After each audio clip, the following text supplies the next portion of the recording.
श्री शिवाय नमस्तुभ्यम। स्वागत है आपका शिव पुराण श्री रुद्र संहिता पंचम खंड 44वें अध्याय में अंधक की अंधता। संत कुमार जी बोले, हे व्यास जी, एक बार हिरण्याक्ष के पुत्र अंधक से उसके भाइयों ने मजाक उड़ाते हुए कहा, अंधक, तुम तो अंधे और कुरूप हो, भला तुम राज्य का क्या करोगे। दैत्यराज हिरण्याक्ष तो मूर्ख थे, जो भगवान शिव की इतनी कठोर तपस्या कर उन्होंने प्रसन्न करके भी तुम जैसे कुरूप, नेत्रहीन और बेडोल पुत्र वरदान की प्राप्ति किया।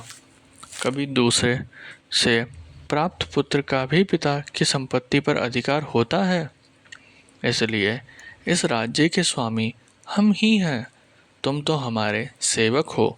अपने भाइयों के इस प्रकार के कटु वचनों को सुनकर अंधक निराश और उदास हो गया। रात के समय जब सब सो रहे थे, तो वह अपने राजमहल को छोड़कर निर्जन, सुनसान और भयानक डरावने वन में चला गया। वहाँ उस सुनसान वन में जाकर उसने तपस्या आरंभ कर दी। वह 10,000 वर्षों तक घोर तपस्या करता रहा, परंतु जब कोई परिणाम नहीं निकला तो उसने अपने शरीर को अग्नि में जलाकर होम करना चाहा। ठीक उसी समय ब्रह्मा जी वहाँ प्रकट हो गए। ब्रह्मा जी बोले, पुत्र अंधक, मांगो, क्या मांगना चाहते हो। मैं तुम्हारी तपस्या से बहुत प्रसन्न हूँ, तुम अपना इच्छित वर मांग सकते हो। मैं तुम्हारी मनोकामना अवश्य ही पूरी करूँगा। यह सुनकर अंधक बहुत प्रसन्न हुआ। उसने हाथ जोड़कर ब्रह्मा जी की स्तुति की और बोला, हे कृपा निधान ब्रह्मा जी, यदि आप मुझ पर प्रसन्न होकर मुझे कोई वर देना चाहते हैं, तो आप कुछ ऐसा करें कि मेरे निष्ठुर भाइयों ने जो मुझसे मेरा राज्य छीन लिया है, वह सब मेरे अधीन हो जाए, मेरे नेत्र ठीक हो जाएं, अर्थात मुझे दिव्य दृष्टि की प्राप्ति हो तथा मुझे कोई भी न मार सके। वह देवता, गंधर्व, यक्ष, किन्नर, मनुष्य, नारायण अथवा स्वयं भगवान शिव ही क्यों न हो। अंधक के इन वचनों को सुनकर ब्रह्मा जी बोले, हे अंधक, तुम्हारे द्वारा कही हुई दोनों बातों को मैं स्वीकार करता हूँ, परंतु इस संसार में कोई भी अजर अमर नहीं है। सभी को एक ना एक दिन काल का ग्रास बनना पड़ता है। मैं सिर्फ तुम्हारी इतनी मदद कर सकता हूँ कि जिस प्रकार की और जिसके हाथों से तुम चाहो अपनी मृत्यु प्राप्त कर सकते हो। तब ब्रह्मा जी के वचन सुनकर अंधक कुछ देर के लिए सोच में डूब गया। फिर बोला, हे प्रभु, तीनों कालों की उत्तम, मध्यम और नीच नारियों में से जो भी नारी सबकी जननी हो, सब में रत्न हो, जो सब मनुष्यों के लिए दुर्लभ तथा शरीर व मन के लिए अगम्य है, उसको अपने सामने पाकर जब मेरे अंदर काम भावना उत्पन्न हो, उसी समय मेरा नाश हो। इस प्रकार का वरदान सुनकर ब्रह्मा जी ने तथास्तु कहा और उससे बोले, दैत्येंद्र, तेरे सभी वचन अवश्य ही पूरे होंगे। अब तू जाकर अपना राज्य संभाल। ब्रह्मा जी के वचन सुनकर अंधक बोला, हे भगवान, अब मेरा शरीर इस लायक नहीं रहा कि मैं युद्ध कर सकूं। अब तो मेरे शरीर में सिर्फ नसें और हड्डियां ही बची है। अब मैं कैसे युद्ध कर पाऊंगा और अपनी शत्रु सेना को परास्त कर पाऊंगा। इस प्रकार के वचनों को सुनकर ब्रह्मा जी मुस्कुराए और उन्होंने अंधक के शरीर का स्पर्श किया। उनके स्पर्श करते ही अंधक का शरीर भरा पूरा हो गया। अब वह परम शक्तिशाली योद्धा जान पड़ता था, जिसके सामने अच्छे से अच्छा वीर भी न टिक पाए। इस प्रकार अंधक को मनोवांछित वर देकर ब्रह्मा जी वहाँ से अंतर्ध्यान हो गए। तत्पश्चात अंधक भी प्रसन्नतापूर्वक अपने घर की ओर चल दिया। जब अंधक ने अपने राज्य में प्रवेश किया तो यह जानकर कि अंधक को ब्रह्मा जी से वरदान प्राप्त हुआ है, सारे दानव उसके वश में होकर उसके दास बनकर रहने लगे। तब अंधक ने विचार किया कि हमें दैत्य साम्राज्य का विस्तार करना चाहिए और अपने घोर शत्रुओं देवताओं को पराजित करके उनके राज्य पर अपना अधिकार स्थापित कर लेना चाहिए।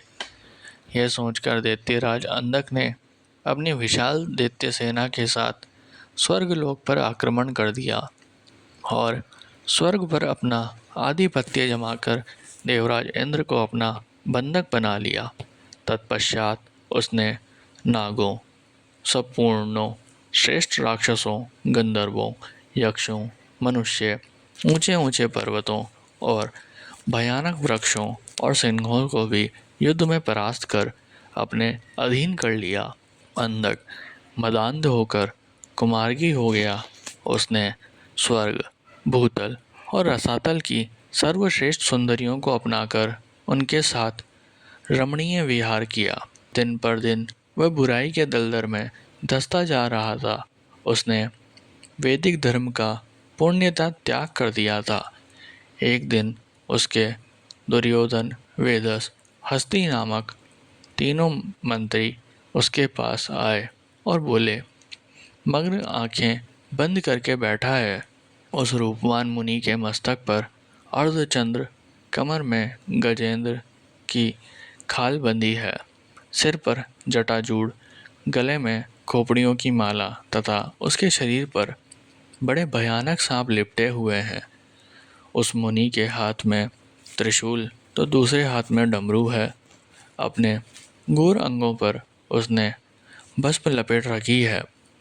उस तपस्वी का वेश बड़ा ही अद्भुत है। साथ ही एक विकराल वानर अनेक आयुधों को धारण किए उस तपस्वी की रक्षा कर रहा है।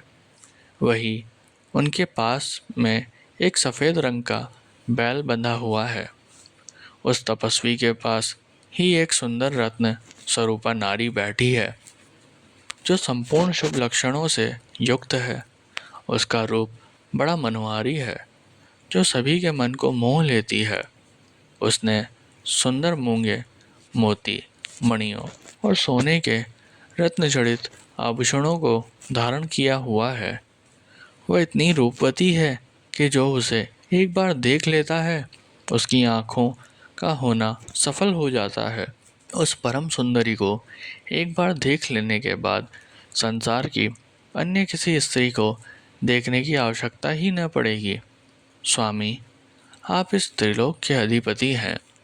आपके पास इस संसार की सभी बहुमूल्य और अमूल्य धरोहर है। ऐसी परम सुंदरी रूपवती नारी को भी आपके अनमोल राज्य की शोभा बढ़ानी चाहिए। अतः आप हमारे साथ चलें और उस सुंदरी को यहाँ ले आएं। अपने वीर मंत्रियों के इस प्रकार के वचन सुनकर दैत्येंद्र अंधक बहुत प्रसन्न हुआ और उसके मन में उस नारी को देखने की इच्छा प्रबलित हुई। उसने अपने मंत्रियों को आदेश दिया कि तुम शीघ्र वहां जाकर उस तपस्वी से उसकी सुंदर नारी को मांगकर मेरे पास ले आओ।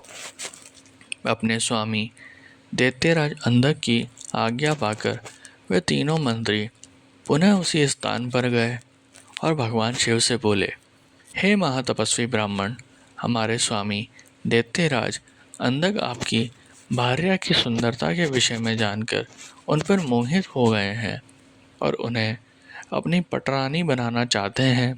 आप सहर्ष उन्हें हमें सौंप दे। उनके ऐसे वचनों को सुनकर शिवजी को बहुत क्रोध आया, परंतु वे फिर भी सिर्फ इतना ही बोले, दैत्यों, ये मेरी भार्या है। यह स्वयं शक्ति संपन्न और सिद्ध रूपा है। देवी स्वयं अपने भक्तों के कष्टों को दूर करती है। आप अपनी परेशानी इन्हें बताइए, यह अवश्य ही आपके दुखों को दूर करेगी। भगवान शिव के ये वचन सुनकर क्रोधित और मंदाक दैत्य और कुछ न बोले और वहाँ से वापस आ गए। तब दैत्यराज अंधक को उन्होंने वहाँ घटित हुई सारी बातें बढ़ा चढ़ाकर बताई, जिन्हें सुनकर दैत्येंद्र का क्रोध सातवें आसमान पर चढ़ गया। तब वह मूढ़ बुद्धि दैत्य सुंदरी को देखने के लिए आतुर हो उठा। उसने स्वयं वहां जाकर उस रत्नों में सर्वश्रेष्ठ रत्नों को अपने साथ लाने का निश्चय किया।